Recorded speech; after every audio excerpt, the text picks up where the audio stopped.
सुरगाणा तालुक्यातील रोंघाणे ग्रामपंचायत येथे दिनांक 9 फेब्रुवारी 2026 रोजी यशस्विनी गाव विकास समिती रोंघाणे यांच्या वतीनं गावाच्या सर्वांगीण विकासासाठी एक महत्त्वपूर्ण विकासात्मक कार्यक्रमाचे आयोजन करण्यात आले। या कार्यक्रमाचा मुख्य उद्देश स्वच्छ, साक्षर, सुंदर, समृद्ध गाव निर्मिती करणे तसेच गावकऱ्यांचे शहराकडे होणारे स्थलांतर थांबवून स्थानिक पातळीवर रोजगाराच्या संधी निर्माण करणे हा होता।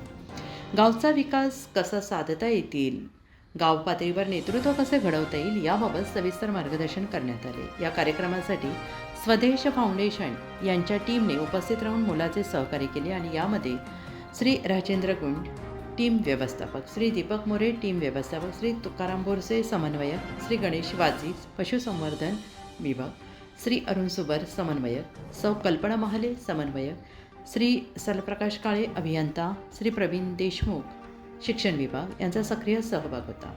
या कार्यक्रमादरम्यान गावातील ग्रामस्थांनी आदिवासी संस्कृती, परंपरा, कलांचे सादरीकरण करून उपस्थितांचे लक्ष वेधून घेतले।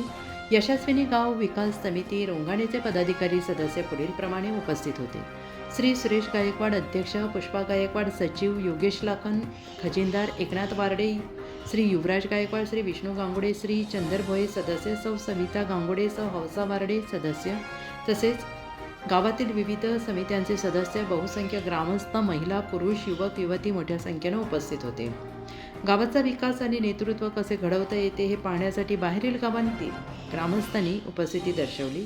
या कार्यक्रमात कोणतेही वैयक्तिक ध्येय न ठेवता निस्वार्थपणे गावाच्या विकासासाठी एकत्रितपणे काम करण्याचा निर्धार व्यक्त करण्यात आला। सगळ्यांच्या सहकार्याने हा कार्यक्रम यशस्वीरित्या पार पडला। उत्तर महाराष्ट्र न्यूज नेटवर्कसाठी पांडुरंग बिरार, प्रतिनिधी सुरगाणा पेठ।